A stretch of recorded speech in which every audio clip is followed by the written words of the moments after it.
जय रघुवीर समर्थ गणेश शारदा चैव सद्गुरु सज्जनस्तथा आराध्य दैवतं गुह्यं सर्वमे रघुनंदन कृपा कटाक्षाची किरणे मोह समुद्राचे आटणे घडे जय त्या श्रीकृष्णे बंधुतया ते श्रीराम जयांचे करिता स्मरण होय सकल विद्यांचे अधिकरण ते बंधू या श्री चरण श्री गुरूंचे जय जय रघुवीर समर्थ।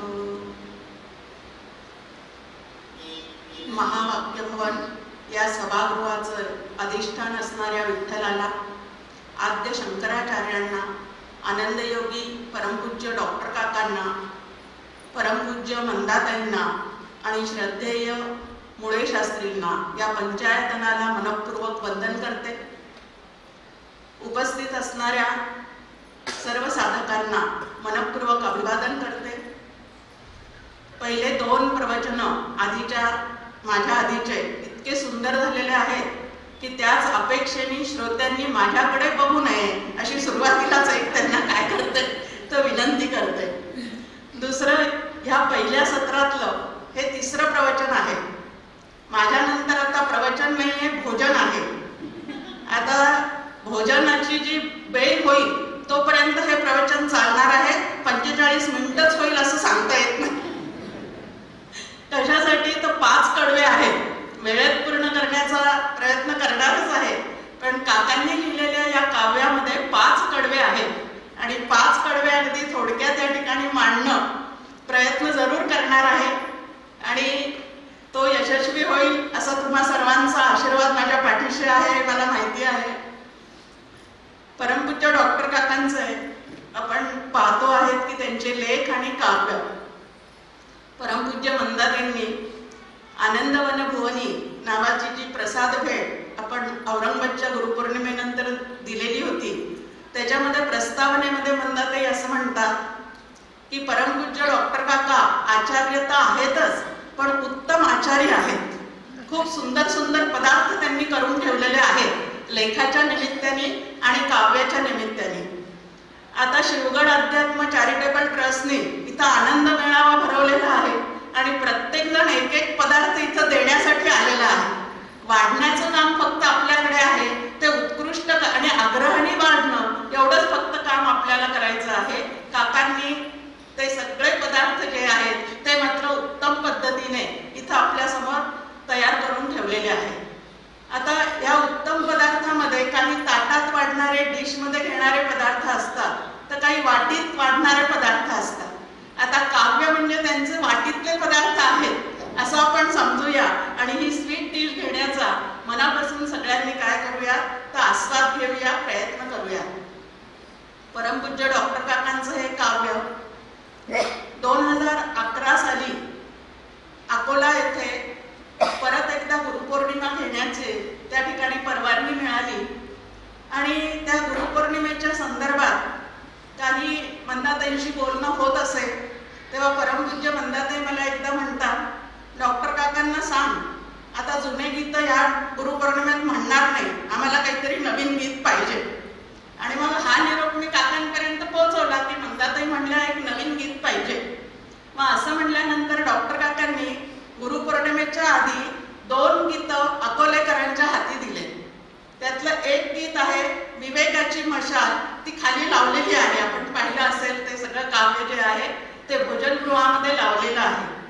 आणि दुसरं जे दिलं ते सार्थक या नावाचं हे गीत दिलं। आता ह्याच्यातून डॉक्टर काका आपल्याला सगळ्यांना काय सांगू पाहताय की विवेकाची मशाल हातात घ्या आणि दरवर्षीचे गुरुपौर्णिमेचे उत्सव साजरे करता करता स्वतःच्या जीवनाचं सार्थक करून घ्या। असं या 2 काव्य जे आहेत ते आपल्या समोर इथं डॉक्टर काकांनी मांडून ठेवलेले आहेत। अतिशय सुंदर, स्वतः काका प्रतिभा संपन्न आहेतच, संत हृदयाचे आहेत, प्रासाद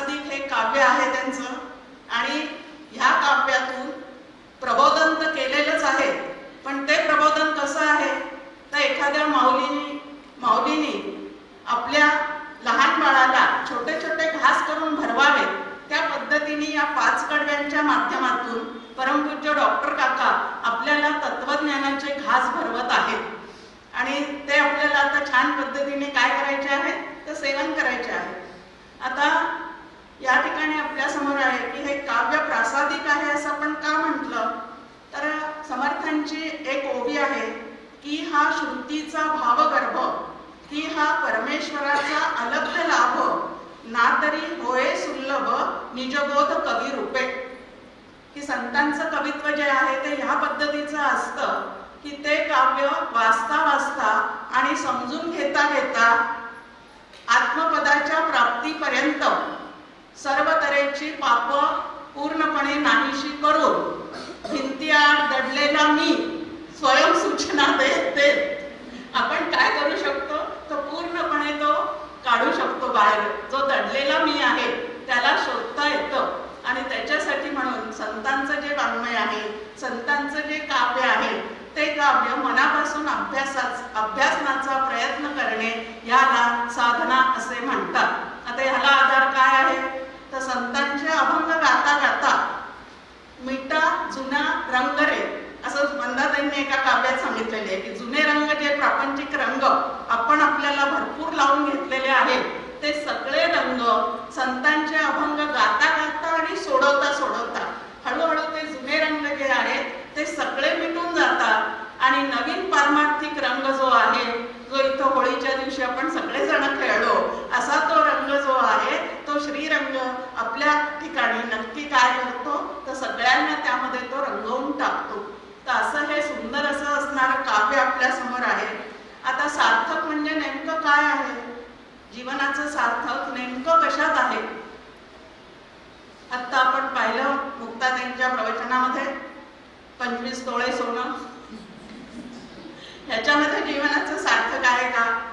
तिचं प्रवचन ऐकताना डॉक्टर काकांची एक ओवी आठवली.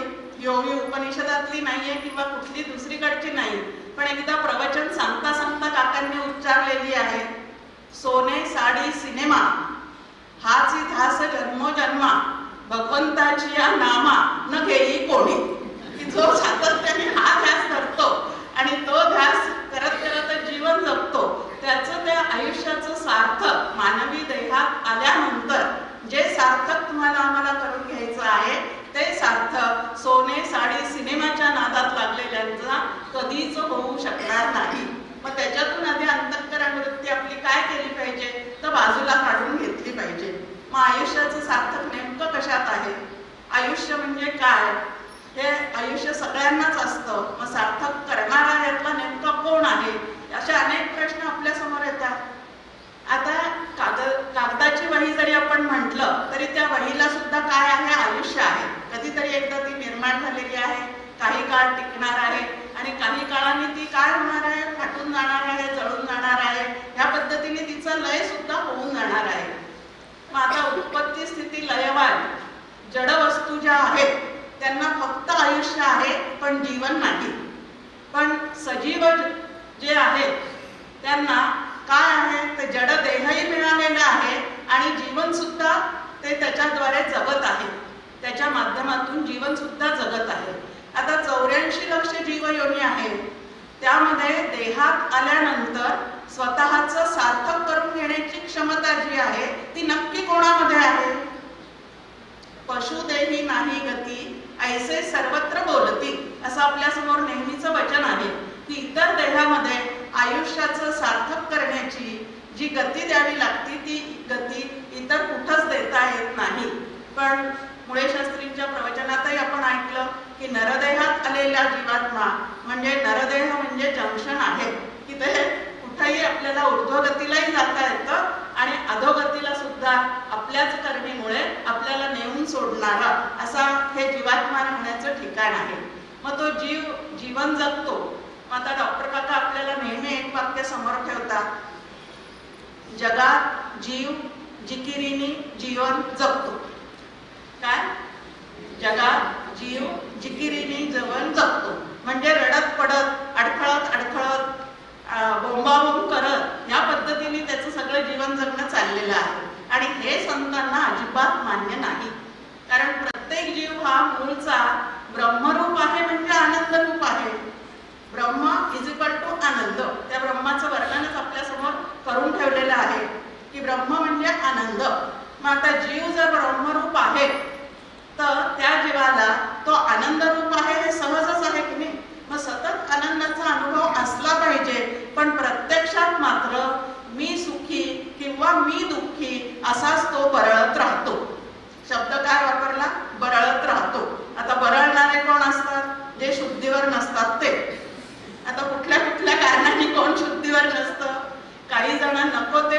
घेऊन शुद्धीवर नसतात.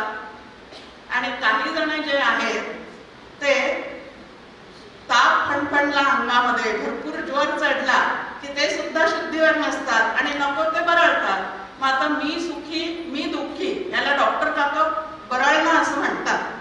मग आता आम्ही बरळतो म्हणजे कुठंतरी आमची तब्येत बिघडलेली आहे किंवा कुठंतरी आम्ही शुद्धीवर नाही. तर ते शुद्धीवर आणण्यासाठी हे संतांचे अभंग, त्यांचं चिंतन किंवा त्यांच्या लेखाचं चिंतन जे आहे ते शुद्धीवर नसणाऱ्या मनुष्याला परत शुद्धीवर आणण्याचं काम करणारे जे अभंग असतात त्यांना संतांचे गीत किंवा अभंग असं म्हणतात किंवा ते संतांचे लेख असतात. आणि ते वाचत वाचत आपण काय करायचं आहे तर आपल्याला या संपूर्ण जीवनामध्ये अत्यंत आनंदाने जगायचं आहे हे लक्षात घ्यायचं आहे. म्हणून ध्रुवपदच याचं काय आहे तर नित जीवन रंगी राहू नाचू धरतीवरती खेळू. नरदेह प्राप्त झालेला आहे, जन्माला का आलो. आता हे सगळं आपल्याला माहिती आहे, केव्हा मानवी जन्म मिळतो, काय होतं, जन्म दुःखाचे मूळ आहे असंही समर्थांनी आपल्याला सांगून ठेवलेलं आहे. आता हे सगळं आहे, पण आता वास्तवात काय आहे, आम्ही देह धरून आलेले आहोत की नाही. मग देह धरून आल्यानंतर जोपर्यंत आम्हाला जीवन आहे, आयुष्य आहे, तोपर्यंत ते जीवन जगत असताना रडत पडत जगावं का आनंदाने जगावं याचं क्रियमान स्वातंत्र्य जे आहे ते भगवंतांनी आम्हाला देऊन ठेवलेलं आहे. पण त्या क्रियमान स्वातंत्र्याचा उपयोग कसा करायचा हे संतांच्या चरणी बसल्याशिवाय तुम्हाला आम्हाला काय होत नाही तर कळत नाही. समर्थांची एक सुंदर ओवी आपल्या समोर आहे की आयुष्य हेची रत्नपेटी माझी भजन रत्ने गोमटी अर्पुनिया ईश्वरी लुटी आनंदाची करावी. हे आयुष्यभर नरदेहात आलेल्या जीवानी काय करावं तर भजन रत्ने गोमटी, सोने साडी सिनेमा गोमटी नाही. हे त्याचं काय आहे पहिल्या ओळीतून उत्तर आहे की हे गोमट नाही. थोड्या वेळ सुख वाटतं हे सगळं खरं आहे, पण पूर्ण सुखरूपतेचा अनुभव घ्यायचा असेल तर या बाहेरच्या गोष्टी सतत जमवून तो अनुभव येणे कदापिही शक्य नाही. मग भजन रत्ने गोमटी जी आहे ती या आयुष्यामध्ये वेचायचा प्रयत्न तुम्ही आम्ही करत राहणे ह्याला साधना असे म्हणतात. आता जी पत्रिका छापलेली आहे ना त्याच्यामध्ये काव्य आणि साधनेचे प्रकार असं माझ्या पुढे लिहिलेलं आहे आणि म्हणून साधनेचे प्रकार सांगते वेगळे वेगळे वेगळे की काव्य आणि साधना असा तो विषय दिलेला आहे. सार्थक असं काही त्यांनी तिथं लिहिलेलं नाही. तर नेमकं सार्थक कशामध्ये आहे तर ही भजनरत्नी गोमटी भरता भरता माझ्या ठिकाणी नेमकं काय झालं पाहिजे तर समर्थ परत त्याचं उत्तर आपल्याला देऊन ठेवतात की झाले साधनेचे फळ संसार झाला सफळ निर्गुण ब्रह्म ते निश्चळ अंतरी बिंबले. की आपल्या अंतःकरणात ज्या वेळेला ते निर्गुण ब्रह्म निश्चितपणे एकही संशय मनामध्ये न राहता बिंबलं जाईल किंवा आपण बिंबवून घेऊ श्री गुरूंनी सांगितल्यानंतर तरच आपल्या साधनेची त्यामध्ये सफलता आहे आणि जीवनाची सुद्धा त्यामध्येच सार्थकता आहे. आणि आपल्या आयुष्याचं जर सार्थक आपल्याला करून घ्यायचं असेल तर मग काय करायला पाहिजे. आता जन्म मिळालेला आहे, जीवन जगायचं आहे, मृत्यू येईपर्यंतचं जे काळ आहे त्याला आयुष्य असं म्हणतात. आणि त्या आयुष्यामध्ये जर आपल्याला आनंदाने, आता इथं नाचू शब्द आलेला आहे पहा, एक खेळू आलेला आहे, दुसरा नाचू हा शब्द आलेला आहे. आता माणूस केव्हा नाचतो जेव्हा त्याला आनंद होतो तेव्हा नाचतो. आता त्या नाचण्याचे प्रकार सुद्धा वेगळे वेगळे आहेत आपल्याला माहिती आहे. मिरवणुका चालतात तेव्हा नाचलं जातं, त्यानंतर लग्नाच्या वराती निघतात तेव्हाही नाचलं जातं. पण त्याला रजोगुणी असं ते नृत्य आहे. पण नृत्यंती गायंती असं आपल्या समोर कुठं ठेवलेलं आहे तर नारद भक्ती सूत्रामध्ये ठेवलेलं आहे. मग अखंड आनंदाने आता इथं जाणीवपूर्वक भक्त नाचत नाहीये, जाणीवपूर्वक गात नाहीये, पण आतमध्ये भगवंताच्या प्राप्तीचा एवढा आनंद त्याच्या आतमध्ये पूर्णपणे साठलेला आहे की त्याची क्रिया आपसुकच तशी होऊन जाते आणि तो नृत्यंती गायंती ह्या पद्धतीने काय करतो तर आपलं जीवन जगत राहतो. मग इथं सुद्धा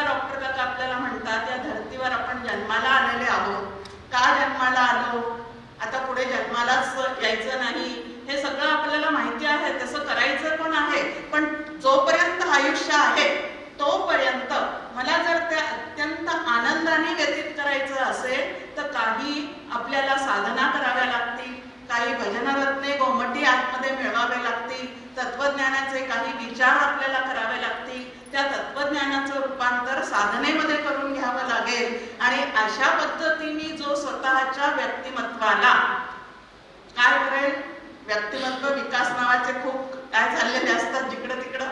आता लौकिक जीवनामध्ये सुद्धा तो व्यक्तिमत्वाचा विकास आपल्याला पाहिजेच असतो. आणि त्या विकासासाठी समर्थ आपल्या समोर बुद्धिदय रघुनायकासारखं एक काय ठेवतात, एक करुणाष्टकच ठेवलेलं आहे की लिहिता चांगलं आलं पाहिजे, वाचता चांगलं आलं पाहिजे, तसं जीवन चांगलं जगता आलं पाहिजे. आता ते चांगलं जगण्यासाठी उत्तम गुण संपदा जी आहे ती आपल्याला कमवावी लागणार आहे. मग ती कमावत असताना आपण काय करायला पाहिजे? फार सुंदर आपल्या समोर ऋग्वेदातला एक मंत्र आहे. मंत्र वगैरे मी काही म्हणणार नाही, पण मुळे शास्त्री समोर दिसल्यामुळे ऋग्वेद आठवला. त्या मंत्राचा अर्थ असा आहे की हे मानवा, तू दिव्यत्वाच्या प्रकाशनासाठी, सर्वांच्या विकास व विस्तारासाठी आणि समग्र विश्वाच्या कल्याणाकरिता जन्म घे. कशासाठी जन्म घ्यायला सांगितलेलं आहे? काकांचं पण एक सुंदर काव्य आपल्या समोर आहे आणि त्यामध्ये डॉक्टर काका म्हणतात की पोटातून बाहेर पडल्यानंतर देव त्या बाळाला म्हणतोय की विसरशील तू मला. आता इथून बाहेर गेल्यानंतर काय होईल तर तू मला विसरून जाशील.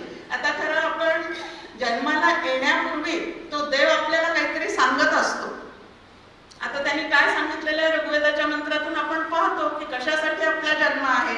नरदेह तुला प्राप्त होतो आहे, त्यामध्ये स्वतःचा विकास तर तुला साधायचाच आहे, पण जाता जाता इतरांचा सुद्धा जे जे तुझ्या आयुष्यात येतील त्या त्या सगळ्यांचा सुद्धा तुला काय करायचं आहे तर विकास करायचा आहे. बघा, आपले स्वभाव असतात, छान वर्णन झालेलं आहे की आपण काही ओढवून घेतलेले असतात, काही मुळात असणारे स्वभाव असतात. पण थोडासा आपण विचार असा करूया की खरोखरीच ह्या माझ्या अवतीभोवती जेवढे काही नातेवाईक आहेत, मित्रमंडळी आहेत, या सगळ्यांना सुधरवण्याची आणि रडवण्याची जबाबदारी माझ्यावर आहे का? त्यांना आनंद देण्याची जबाबदारी आहे, आनंदाने त्यांच्यासोबत जीवन व्यतीत करण्याची जबाबदारी माझ्यावर आहे का सतत काय करत राहायचं, त्यांना दुःखी करत राहायचं, असं काही मला करायचं आहे का? असं अजिबात नाही. पण आनंदी मी झाले तर मी त्यांना करू शकणार आहे. जर तेच माझ्यामध्ये नसेल, त्याचं वळण मला मी लावून घेतलेलं नसेल, तर मग मला इतरांना तो देता येणार आहे का? आपण म्हणतो की आडात नाही तर बोऱ्यात कुठून येणार आहे. आपल्याच ठिकाणी त्या आनंदाची बोंब असेल तर आपण बाहेरच्यांना तो कसा काय देणार आहे? मग हा आनंद देण्यासाठी म्हणून परत आहे आपल्या समोर भजन रत्ने बहुमटी की जगात वागावं कसं, बोलावं कसं, सगळ्यांशी संबंध टिकवावे कसे, या जगताचं स्वरूप काय आहे, मी देहात आलेले आहे तर या देहाचं सुद्धा नक्की वास्तव काय आहे, किती वर्ष मी टिकणार आहे, किती वर्ष मला आयुष्य आहे, कितीही प्रयत्न केला तरी या देहातून तर एकदा मला बाहेर पडावं लागणारच आहे, ते त्याचं वास्तव आहे. मग प्रत्येक कडव्यामध्ये डॉक्टर काकांनी अशा गोष्टी आपल्या समोर इथं ठेवलेल्या आहेत. आता पहा, वर ध्रुवपद आहे, नित जीवन रंगी राहू नाचू धरतीवरती खेळू. भगवंताने हा सगळा अध्यारोपाच्या मांडणीतून आपल्या समोर आहे की भगवंताला एकट्याला करमत नव्हतं, म्हणून त्यांच्या संकल्पातून ही सगळी सृष्टी निर्माण झालेली आहे.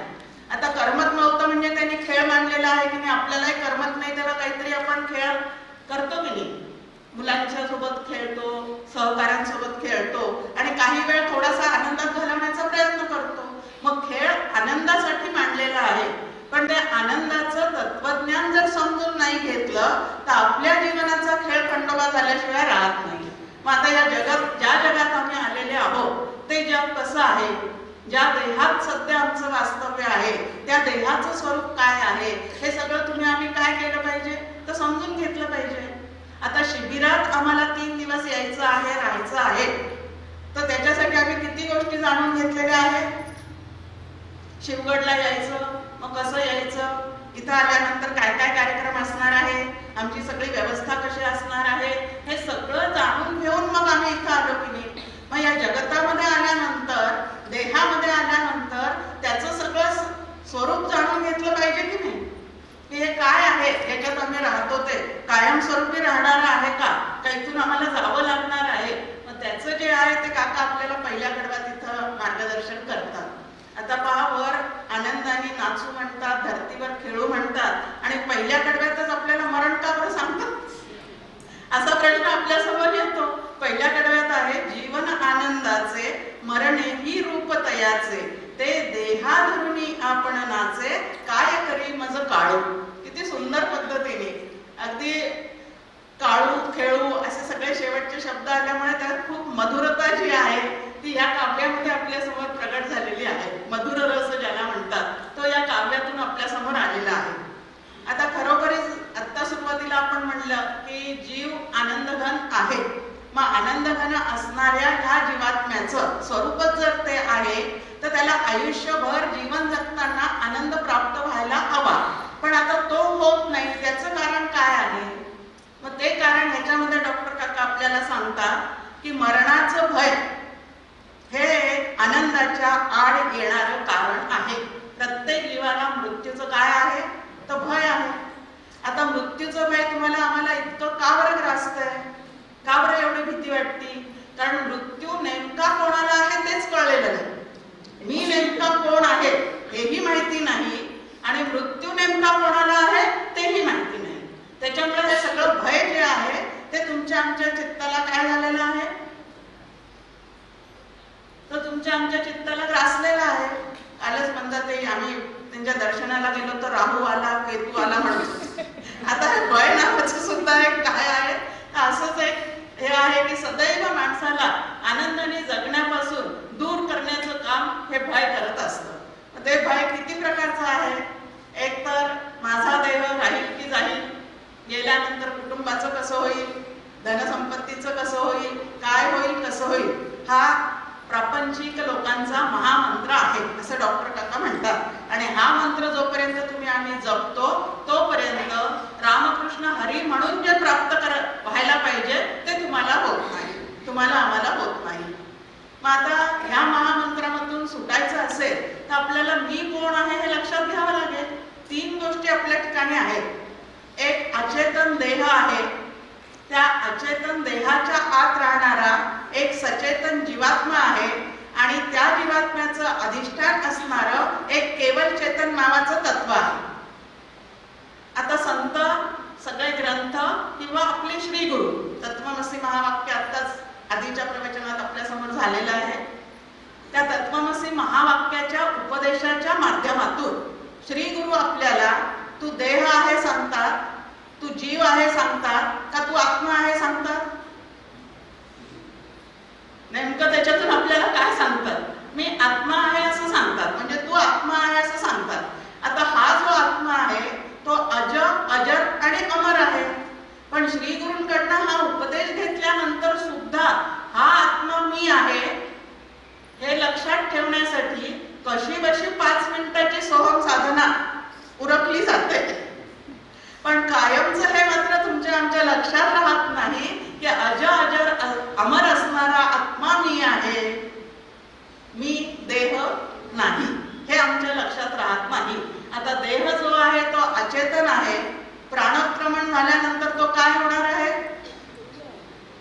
जड तितुके पडेल, चंचळ तितुके जाईल, निश्चळ ते निश्चळ राहील, असं समर्थांनी त्याची वाटणी करून दिलेली आपल्याला की देह जड असल्यामुळे प्राणक्रमण झाले की तो पडून जातो. मग देहाचं मरण वारंवार आहे. वासासी गिरणानी यथा विहाय, की देहरूपी वस्त्र जीवात्मा सतत बदलतो असं भगवद्गीतेमध्ये आपण पाहतो. मग देहाचं मरण वारंवार आहे. कुठल्याही योनीमध्ये तुम्ही जन्म घेतला तरी त्याचं मरण सातत्याने आहे. जीवात्म्याचं मरण फक्त एकदाच आहे.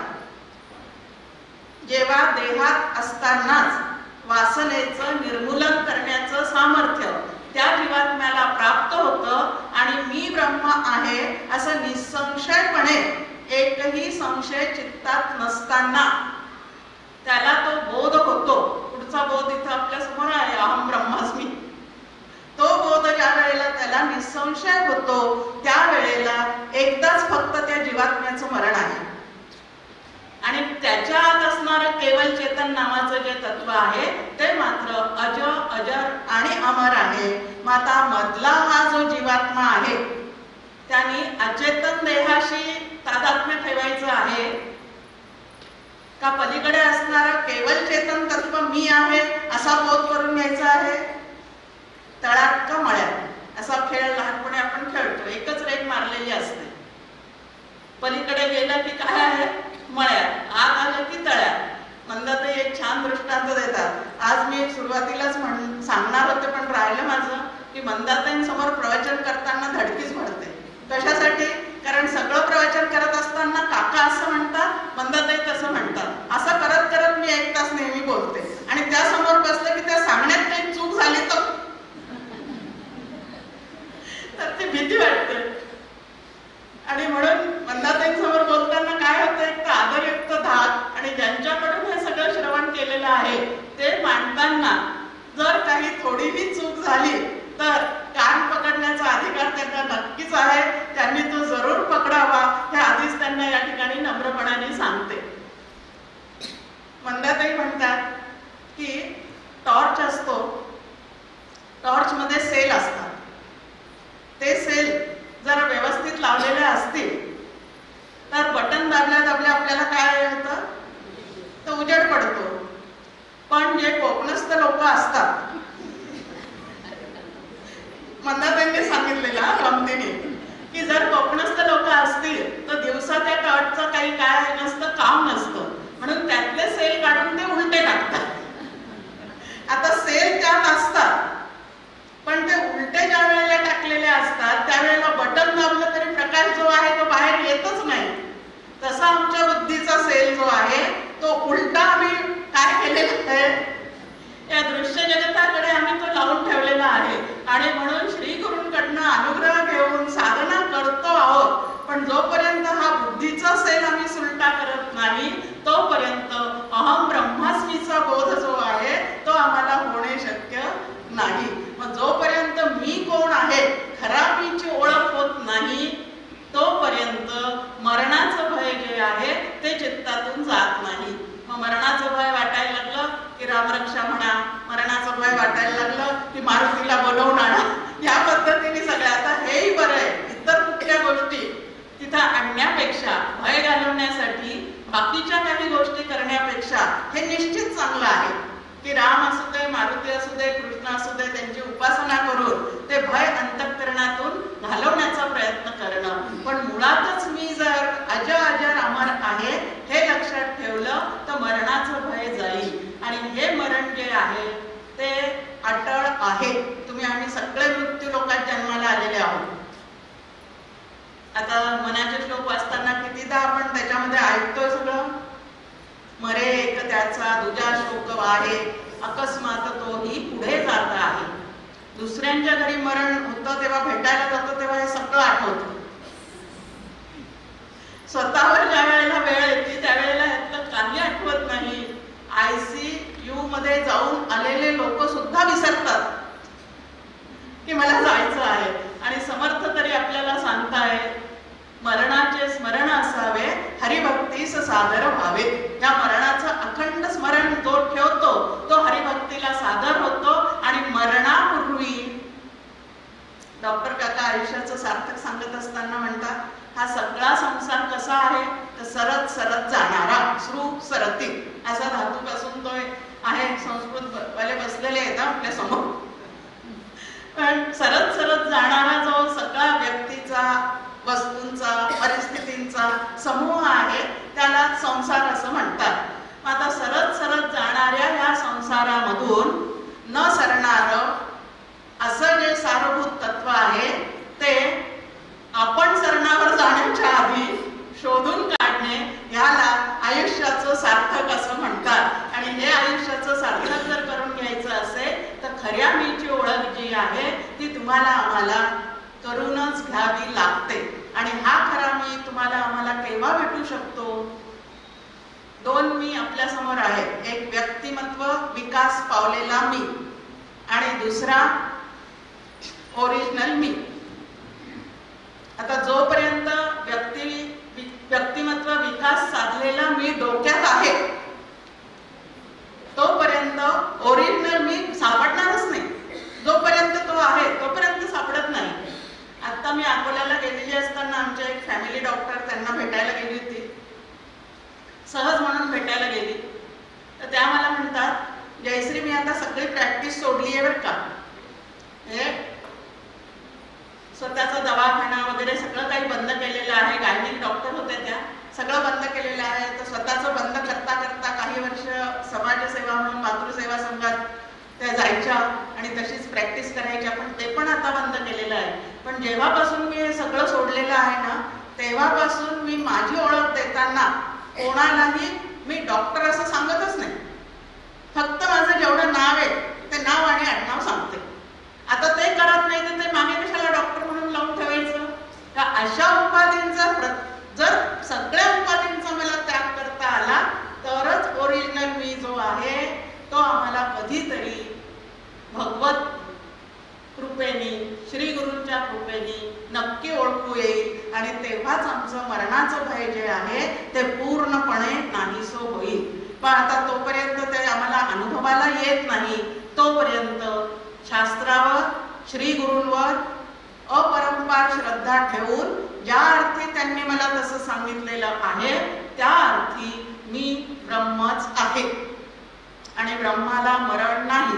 म्हणून मला ते नाही यायचं असेल तर येऊ दे, पण जो खुर्चीवर बसून सांगतो त्याला येऊ दे,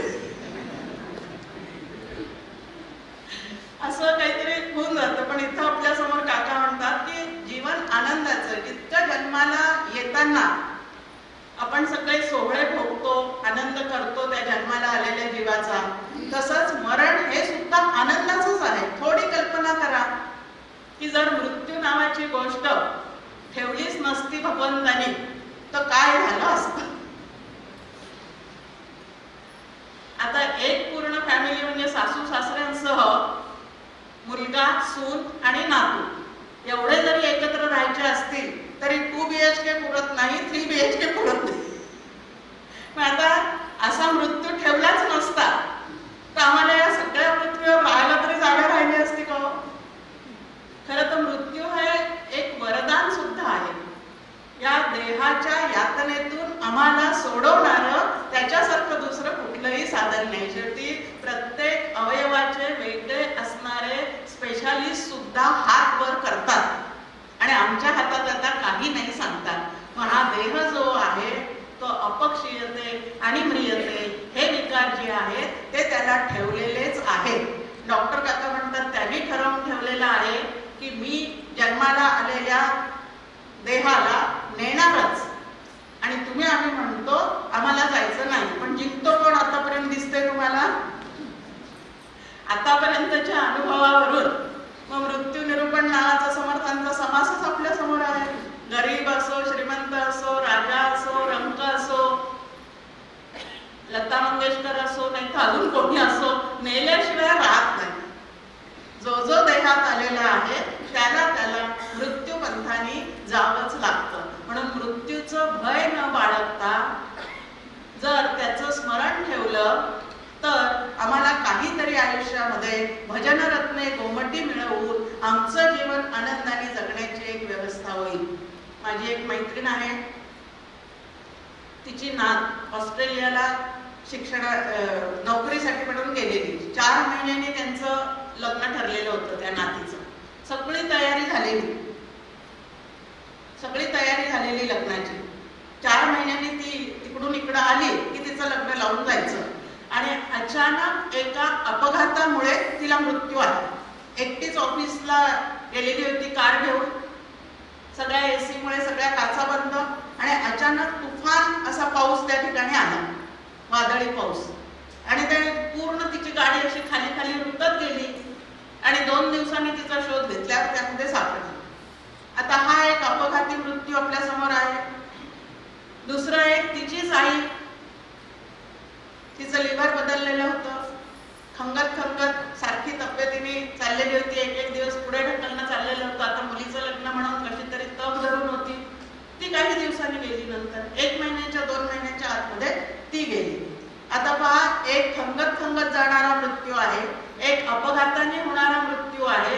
असा केव्हाही कुठेही तो मृत्यू जो आहे त्या मृत्यूचा क्षण आम्हाला माहिती नाही, कुठे होणार माहिती नाही, केव्हा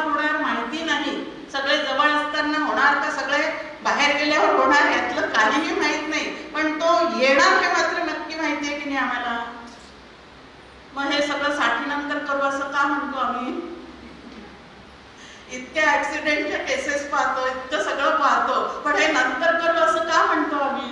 हे आधीच तर करायला आम्ही शिकलं पाहिजे. तर म्हातारपण जे आहे ते आम्हाला अत्यंत आनंदाने व्यतीत करता येईल. पण हा अभ्यास जर कधीच केला नसता तर काय झालं, काय होणार आहे? मग ऐसी दशा येईल पुढे, मग हे मन होईल वेडे, चिंतून ठेवी रोकडे आत्मज्ञान. हा सगळा अभ्यास त्याच्यासाठी आहे की सगळं जीवन जे आहे ते अत्यंत आनंदाने आम्हाला व्यतीत करता यावं, म्हणून हा अभ्यास आहे.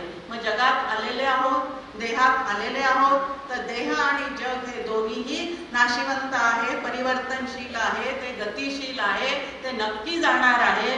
हे लक्षात ठेवून त्याच्यात आसक्त न होता जीवात्म्यानी आत असणारा परमात्मा शोधून काढणे, याला आयुष्याचं सार्थक असं म्हणतात. आणि ते सार्थक जे आहे ते करायला काका आपल्याला पहिल्या कडव्यामध्ये सांगतात. काय करी मज काळू, काळावर घाला कोणाचा आहे? देह काळाचे भातुके. नामदेवांचा अभंग आपल्या समोर आहे. या देहावर काळाचं काय आहे? परतीचं तिकीट काढूनच आलेले आहोत आम्ही. देहात आलो तेव्हापासूनच ते परतीचं तिकीट काढूनच आलेले आहोत. मग नक्की एक दिवस जायचं आहे, पण जाण्यापूर्वी शेवटचा दिवस गोड व्हावा म्हणून काहीतरी आम्ही केलं पाहिजे की नाही. आणि म्हणून भजन रत्ने गोमटी, जोपर्यंत आयुष्य आहे तोपर्यंत ती भजन रत्ने गोमटी जर आम्ही भरत राहिलो, हे सगळं तत्वज्ञान जाणून घेतलं, तर मृत्यूचं भय वाटणार नाही. तुकाराम महाराज म्हणतात, तितक्याच आनंदाने आम्ही जातो आमच्या गावा, आमचा राम राम घ्यावा, असं आपल्याला नक्की म्हणता येऊ शकतं, असं पहिल्या कडव्याच्या माध्यमातून डॉक्टर काका आपल्याला सांगतायत. त्यानंतर दुसऱ्या कडव्यामध्ये आता आनंदाला जसं विरजण घालतं मरणाचं भय, तसं आता दुसऱ्या कडव्यात आपल्या समोर आहे की यशना माझे जैसे नाही अपयश तैसे, ते पडती तैसे पडू दे फासे, मी आणि माझे टाळू. जो जो नरदेहात आलेला आहे किंवा कुठल्याही देहात आलेला आहे त्याला कर्म हे शेवटपर्यंत करावंच लागतं. या कर्मामधून कोणाची सुद्धा सुटका नाही. त्याच्यासाठीच तर सगळे कर्मेंद्रिय तुम्हाला आम्हाला दिलेले आहेत. त्या कर्मामधून कोणाची सुटका नाही.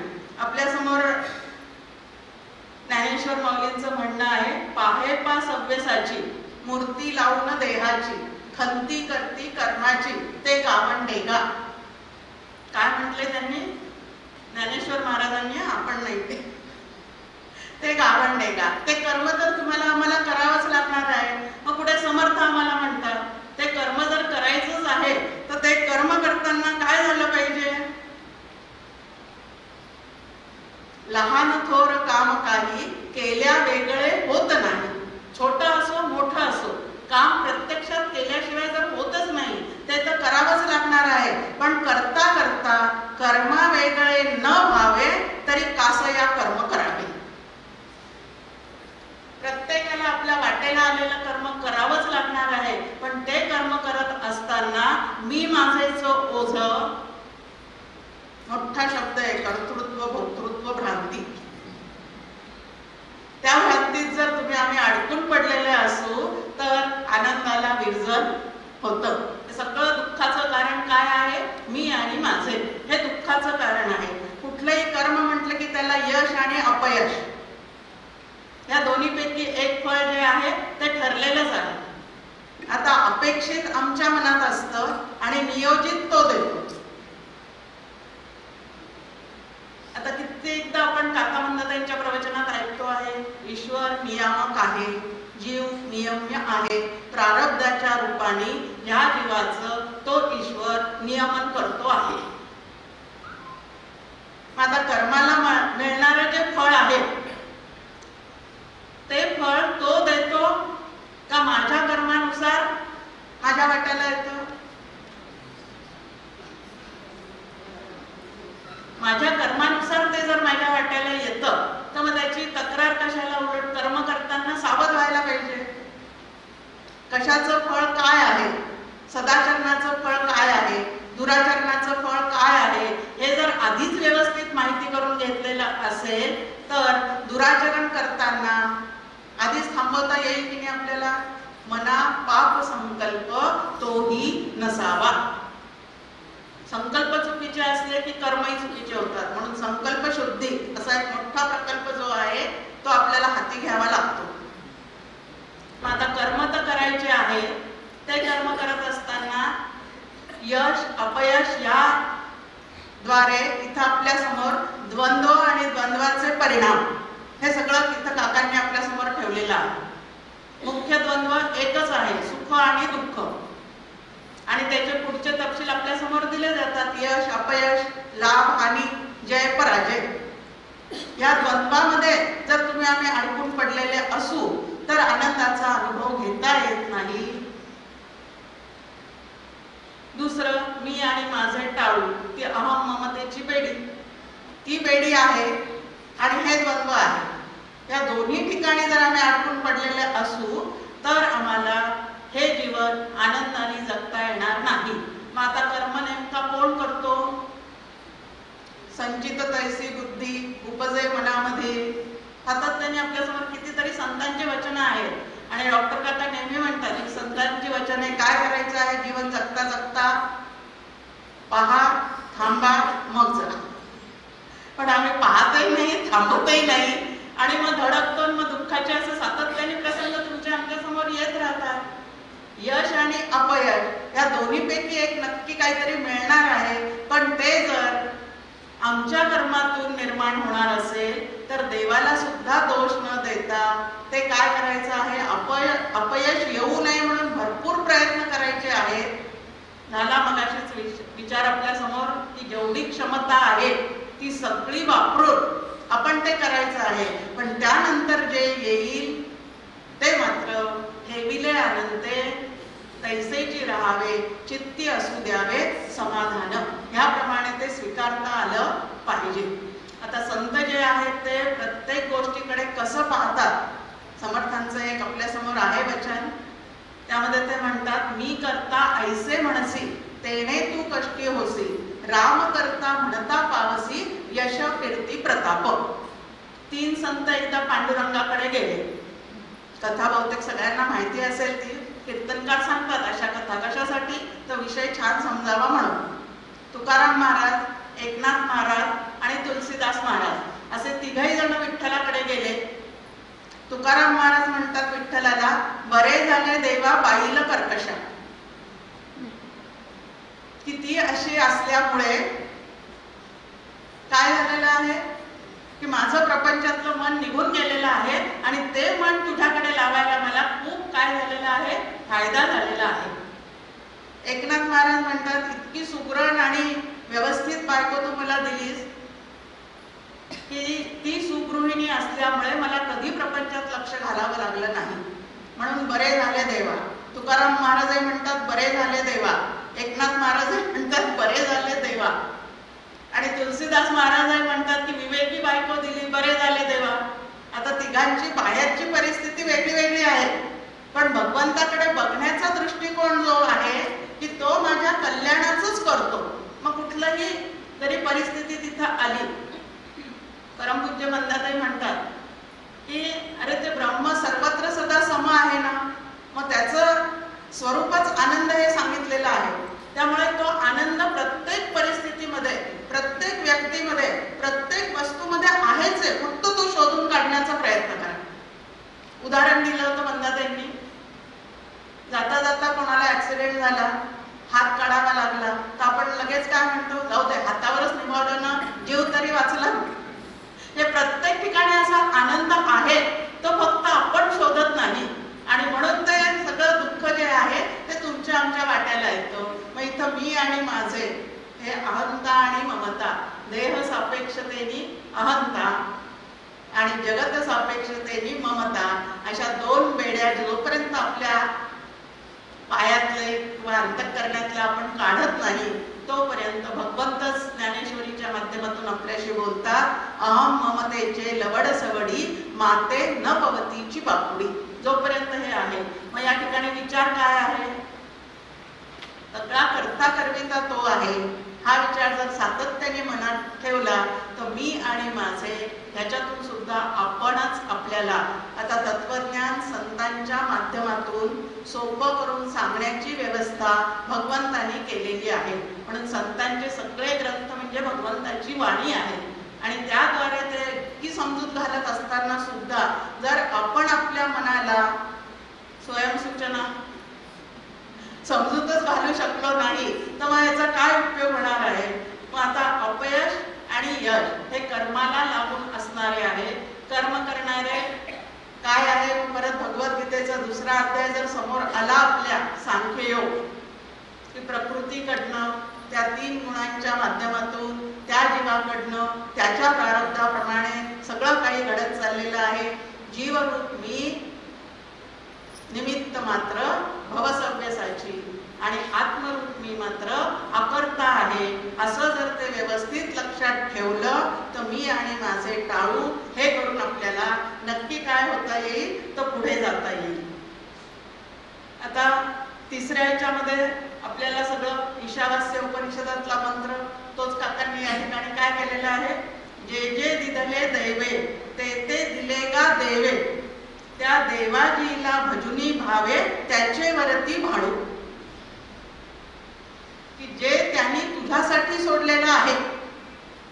आता त्यांनी जे आपल्यासाठी सोडलेलं आहे तेही आपल्या कर्माची जी काय फळं आहेत त्यानुसार त्यांनी सगळं सोडलेलं आहे. पण त्याच्यामध्ये जर आपण सारखं तक्रारखोर राहिलो तर तक्रारखोर माणसाला कधीतरी आनंद मिळू शकतो का हो.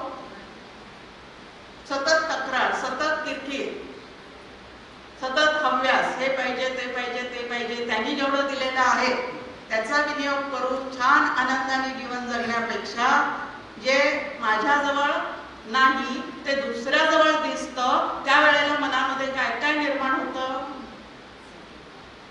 मत्सर निर्माण होतो. मग माझ्यापेक्षा भगवंत त्याला का जास्त देतो. त्याचं तर वागणं आता चांगलं वाटत नाही पण तरी सुद्धा ते असं वागणंही त्यांना भरपूर मिळतं आणि मी सतत सत्कर्माने वागतो तरी मला काहीच मिळत नाही. तिथेही आपल्याला सगळ्या गोष्टीचं संतांनी मार्गदर्शन केलेलं आहे आणि शास्त्रांनी पण मार्गदर्शन करून ठेवलेलं आहे. असं म्हणतात की भगवंत आपण जेव्हा जन्माला येतो तेव्हाच विचारतो पहिल्यांदा तुला कुठलं फळ पाहिजे. आता जेव्हा सुख दुःख समान होतात त्यावेळेला आपल्याला जन्म मिळतो. असं एक आपल्या समोर आल्यानंतर मग तुला आता बाहेर गेल्यानंतर पहिल्यांदा दुःखाचं फळ भोगायचंय का सुखाचं फळ भोगायचंय ते उत्तर आपणच दिलेलं असतं. स्वतः काहीच घेत नाही हा भगवंत बरं का. ते उत्तर सुद्धा आपणच दिलेलं असतं असं म्हणतात. आणि मग एखादा खूप चांगला वागत असूनही सुरुवातीला जर त्याच्या आयुष्यात दुःखाचेच प्रसंग येत असतील तर त्यांनी आधी भगवंताला सांगून ठेवलेलं आहे पहिले मला दुःखाचे सगळे फळं भोगून मोकळं व्हायचं आहे आणि मग सुखाचे फळं भोगायचे आहे. किंवा एखाद्याला आधी पूर्ण सुखाचा अनुभव येत असेल आणि नंतर त्याला जर दुःखाचा अनुभव येत असेल तर तेही त्यांनीच सांगून ठेवलेलं आहे असं लक्षात घ्यायचं. आणि त्या देवाजीला भजुनी भावे की जो असा नियमन करणारा देव आहे तो सगळ्यांच्या कल्याणाचंच करत असतो. हे एकदा मनापासून लक्षात ठेवायचं. आणि जी परिस्थिती माझ्या वाटेला आलेली आहे जी माणसं माझ्या अवतीभोवती आलेली आहेत ती सगळी माझ्या सुखदुःखाचे भोग देण्यासाठी जरी आलेली असली तरी ते सुखदुःख निर्माण करणारं जे कर्म आहे ते मात्र कोणी केलेलं आहे मीच केलेलं आहे. सुखस्य दुःखस्य न कोपी दाता रामायणातला श्लोक आपल्या समोर आहे की ते दुसऱ्याला जो नाव किंवा दुसऱ्यांवर जो सुखदुःखाचे आरोप करतो की त्याच्यामुळे मला दुःख मिळालं त्याच्यामुळे असं झालं त्याला कुबुद्धी रेषा असं म्हटलेलं आहे की त्याची बुद्धीच काय झालेली आहे मग वाकडी झालेली आहे वाईट झालेली आहे. मग इथं आणि थोडा विचार करून पाहू आपण एक दिवस तरी असं आपण दिवसभर लक्षात ठेवायचं की आज दिवसभर मी कोणाविषयी तक्रार करणार नाही. जितक्या तक्रारी कमी तितक्या अंतःकरणाची शांती जास्ती आपल्याला अनुभवाला येईल. मग आता शांतीमध्ये आनंद आहे. शांती हे ब्रह्माचं दुसरं नाव आहे असं काका नेहमी म्हणतात. मग अंतःकरण शांत ठेवण्यासाठी ह्या पद्धतीचे जे विचार आहेत ते तुम्हाला आम्हाला नक्की करावे लागतील. आणि परत आपल्या समोर की त्याच्यावर भाडू प्रेम करण्याचा विषय फक्त देव असावा. पण आपण देव सोडून बाकी सगळ्यांवर काय करत राहतो. आणि लौकिकात जेवढ्या ठिकाणी आपण प्रेम करतो तेवढा अपेक्षा भंग होतो. आणि भगवंताच्या ठिकाणी केलेल्या प्रेमातून मात्र कधीही ह्या पद्धतीचा त्रास होत नाही. म्हणून प्रेम करण्याचा विषय एकमेव भगवंत असावा, दुसरं कोणी नसावं. म्हणजे घरी जाऊन सगळ्यांना सांगायचं नाही आता तुमच्यावर आमचं प्रेम बिम काही राहिलं नाही. प्रापंचिक साधक आहोत आपण, म्हणून ह्या पद्धतीचे काही घरी जाऊन काही बोलायचं नाही. पण आतून मात्र प्रेमाचा विषय जो आहे तो एकमेव भगवंत असावा. आणि त्या प्रेमामुळे नृत्यंती गायंती हे सगळ्या भक्तांचे चरित्र आपल्या समोर आहे की भगवंतावर मनापासून प्रेम करणारे हे सगळे लोक जे आहेत त्यांच्यासाठी जग वेगळं होतं का. तुकाराम महाराज जेव्हा आनंदाचे डोई आनंद तरंग असा अभंग आपल्या समोर अनुभवाचा ठेवतात तेव्हा तुकाराम महाराजांसाठी भगवंतांनी वेगळं जग केलेलं आहे आणि तुमच्या आमच्यासाठी त्यांनी वेगळं जग केलेलं आहे. असं काही आहे का. त्याच जगात आम्ही राहतो, त्याच जगात ते राहतात. पण त्यांनी कोणावर प्रेम केलं, कोणाला धरून राहिले, त्याच्याकडे पाहण्याचा त्यांचा दृष्टिकोन कसा आहे. आणि आम्ही कोणाला धरून राहतो. जे निसटून जाणारे आहेत त्यांना धरण्यात आयुष्य चाललंय. आणि जो सदैव आमच्या समोर आहे, सदैव आमच्या बरोबर आहे, त्याच्याकडे मात्र तुम्ही आम्ही कधीच पाहत नाही. आणि म्हणून समर्थ आपल्याला एक सूचना देतात, अलक्षासी लावावे लक्ष. जो दुर्लक्षित करतो आम्ही नेहमी असं जे तत्व आहे त्याच्याकडे सारखं लक्ष पुरवणे याला साधना असे म्हणतात. अशी साधनेची एक छान व्याख्या आपल्या समोर या ठिकाणी येऊन जाते. मग आता हे सगळं तत्वज्ञान वाचणं आणि त्यानंतर कळणं आणि त्यानंतर ते आचरणात आणणं अशा 3 गोष्टी जेव्हा आम्हाला कराव्या लागतात त्यावेळेला मग काय करावं लागतं तर जाणत्याचे पाय धरावे. नंतर आपल्या समोर समर्थांची ओवी आहे, जयास वाटे देव पहावा तेने सत्संग धरावा सत्संगा वीण देवाधिदेवा पाविजेत नाही. आता देव भेटावा म्हणजे काय. शांती, तृप्ती, आनंद, समाधान, सर्वाभूती, प्रेम कंसामध्ये निरपेक्ष हे ज्याच्या अंतःकरणामध्ये सातत्याने आहे त्याला देव भेटलेला आहे. या व्यतिरिक्त इकडं दुसरं काहीही नसतं. आणि ते प्राप्त करण्यासाठी भाव, श्रद्धा, प्रेम, निष्ठा, अभ्यास या 5 गोष्टी डॉक्टर शाखाकडे पाहिजे. बाकी काही डिग्री असेल नसेल तरी चालतं, पण या 5 गोष्टी ज्याच्याजवळ आहे आणि ज्यांनी संतांना धरून ठेवलेलं आहे. आता धरून ठेवलेलं आहे म्हणजे तरी नेमकं काय आहे. संत संगतीचा महिमा सांगितला. अकोल्यावरून बदलून आम्ही ठाण्याला आलो. सुरुवातीला मुलगा तिथं होता म्हणून. आणि काकांचे 4-5 ठिकाणी त्या ठिकाणी प्रवचन होतं. एकदा मुंबईत आले की जवळपासच्या सगळ्या ठिकाणचे प्रवचन करायचे. मग नेरूळमध्ये होते, मुलुंडमध्ये होते, डोंबिवलीत होते, बोरिवलीला होते. आता विदर्भातले आम्ही लोक म्हणजे एकदम थंड शांत, धावपळ करायची कधी सवयच नाही एवढी. 5 किलोमीटर मध्ये अकोला सगळं संपून जायचं आमचं. पण तरीही लोकलमध्ये बसून प्रवास करून जिथं जिथं काकांचे प्रवचन आहे तिथे तिथं आम्ही जात होतो. मग गमतीने एकदा काकांना मी म्हणले, पहा काका तुम्ही जिथं जिथं गेले तिथे तिथं आलो की नाही आम्ही प्रवचन ऐकायला. काका म्हणतात फिजिकली येऊन काय उपयोग. संत संगत कशाची करायची असते ते आपल्याला लक्षात घ्यायचं इथं की असं देहाने देहाच्या मागे हिंडून ही संत संगती जी आहे त्याच्यापेक्षा संतांची वचनं मनावर बिंबवून जी संत संगती होते ती संत संगती आम्हाला त्या देवत्वाच्या प्राप्तीपर्यंत नक्की घेऊन जाणारे असते. आणि म्हणून इथं काका आपल्या समोर म्हणतात की हे संत नेमकं काय करतात. तुकाराम महाराजांचा अभंग आपल्या समोर आहे. काय मानू आता संतांचे उपकार मज निरंतर जागवती. अज्ञानाच्या घोर निद्रेत पडलेल्या जीवाला जाग करण्याचं काम जे करतात त्यांना संत असं म्हणतात. आणि संत हे वारंवार आता कधी लेखाच्या द्वारे उपदेश करतील, कधी त्यांच्या आचरणातून उपदेश करतील, कधी प्रवचनाच्या माध्यमातून उपदेश करतील, काव्याच्या माध्यमातून आमच्या समोर ते उघडं करून ठेवतील. आणि म्हणून संतांची संगत म्हणजे नेमकं काय, तर संतांचे संगती मनोमार्ग गती. नाही तर संतांच्या सहवासात आम्ही 30-35 वर्ष राहतो, पण दृष्टिकोन मात्र जगाकडे पाहण्याचा बदलत नाही, स्वतःकडे पाहण्याचा बदलत नाही. तोपर्यंत प्रवचन खूप छान करता येतात, पण स्वतःच्या जीवनात वेळ येते त्यावेळेला जर ते उपयोगात आणता आलं नाही तर मग काहीच उपयोग नाही. आणि म्हणून काय आहे, काकांचं अगदी आवडीचं एक वाक्य आपल्या समोर आहे की या लेखांच्या माध्यमातून, कवितांच्या माध्यमातून, प्रवचनांच्या माध्यमातून नो द सिस्टीम होऊन जाते, पण नंतर यूज द सिस्टीमची जी काय व्यवस्था असते ती आपल्याकडे आहे, ती सगळी जबाबदारी. आणि जोपर्यंत यूज द सिस्टीम होत नाही तोपर्यंत गेट द रिझल्ट नाही. आणि हे सगळं लक्षात ठेवून संतांची संगत आपल्याला करायची. इथं काका म्हणतात की असे जे आम्हाला निरंतर जागवणारे संत आहेत त्या संतांचं दास्य करावं. आता ते दास्य सुद्धा कसं करायचं आहे,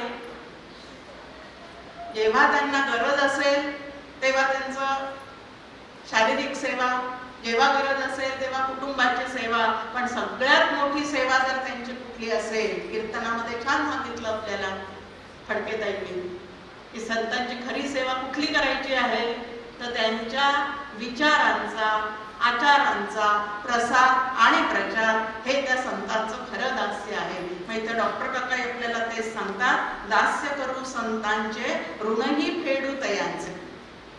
वाणीद्वारे हा प्रचार आणि प्रसार करून वाणीद्वारे त्यांचं ऋण फेडण्याचा प्रकार असतो आणि तो मनापासून करावा. पण तो करता करता सुद्धा अभिमान नावाची गोष्ट जवळपास फिरकू सुद्धा देऊ नये, नाही तर त्या अभिमानाने सुद्धा काय होऊन जातं, केलेलं सगळं नासून जातं. आणि म्हणून ते बोलही बोलू त्यांचे वाचे. मला काय वाटतं हे प्रवचनात नसतंच. संत काय सांगतात, शास्त्र काय सांगतं आणि त्याचा आम्ही कसा विनियोग करून घ्यायचा, ह्यालाच फक्त प्रवचन असं म्हणतात. मला असं वाटतं असं या प्रवचनात नसतंच. तर संतांची वचनं जी आहेत ती घेत घेत शास्त्रातला अवघड भाग जो आहे तो सोपा करून सांगण्याचा प्रयत्न करणे याला प्रवचन सेवा असं म्हणतात. आणि अशी प्रवचन सेवा हे त्या संतांचं खरं दास्य आहे.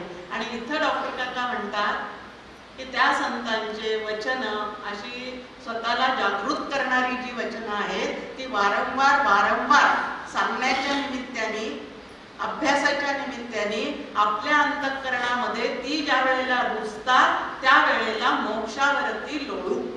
परत म्हणतात आपल्याला सांगतात या कलियुगामध्ये संत संगतीत राहता येणं ह्यालाच मोक्ष असं म्हणतात. संत संगत प्राप्त होणे ह्यालाच मोक्ष असं म्हणतात. आणि हा मोक्ष जो आहे तो तुम्हाला आम्हाला मिळवायचा. आणि तो मिळवल्यानंतर आता पहा, संत स्वतःला बदलवायला लागतात, मोक्षापर्यंत घेऊन जातात आणि मोक्ष मिळाल्यावरही थांबू नका म्हणतात. पुढचं जे आहे ते काकांचं कडवं आपल्या समोर आहे, जीवन ऐसे फुलवू. स्वतःच्या खऱ्या मीला ओळखून आनंद रूप होऊन जो स्वतःचं जीवन पूर्णपणे फुलवतो त्यांनी नंतर व्रत घ्यायचं आहे जगतालाही खुलवू. पुढची काकांची ओळ आहे की जगतालाही खुलवू. आता जे ज्ञानेश्वर महाराज सांगतात, जे समर्थ सांगतात तेच काका सुद्धा आपल्याला सांगतात की नाही. मार्गाधारे वर्तावे, विश्व हे मोरे लावावे असं ज्ञानेश्वर माऊली सांगतात. तरतेनं बुडो मेदावे असं समर्थ सांगतात.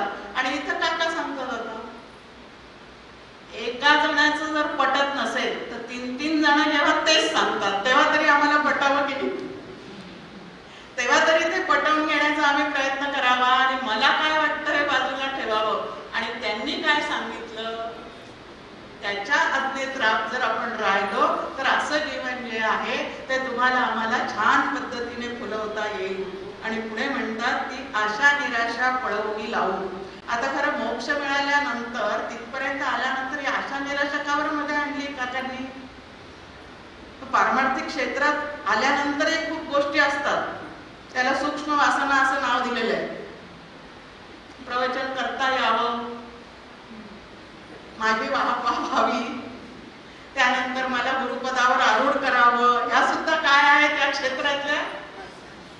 अगदी सूक्ष्म असणाऱ्या या ज्या गोष्टी आहेत त्याही चित्तामध्ये नको.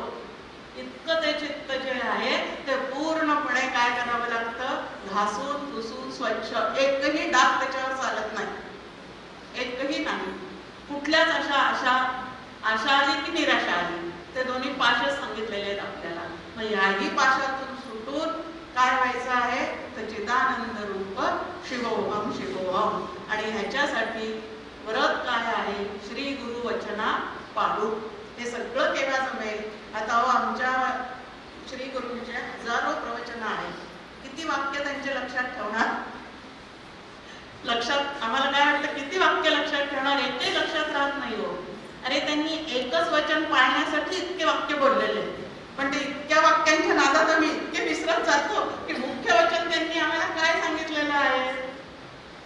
एकच वचन बोलून मजला काय मानस विलया नेले, असा एक समर्थांचा अभंग आपल्या समोर आहे. वचन एकच आहे, ते तू आहेस. आणि ते लक्षात ठेवून, नाही तर याही क्षेत्रामध्ये गुरुपदावर गेल्यावर मी ब्रह्मा आहे विसरून गेलं तर फारच कठीण आहे सगळं. मुख्य म्हणजे काय, ब्रह्म म्हटलं की ते एकमेव अद्वितीय आहे. त्यामुळे व्यावहारिक सत्तेत गुरुपद असेल, कुठं काही असेल, अजून कुठले मोठे पद मिळालेले असतील तरी दुसरं तिथं काहीच नाहीये.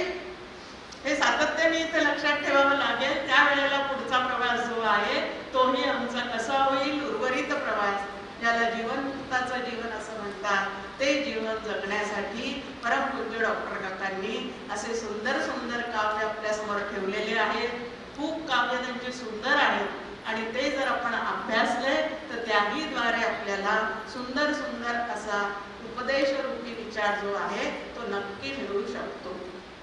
झाली तैसी केली सेवा, आवडो नावडो देवा. जय जय रघुवीर.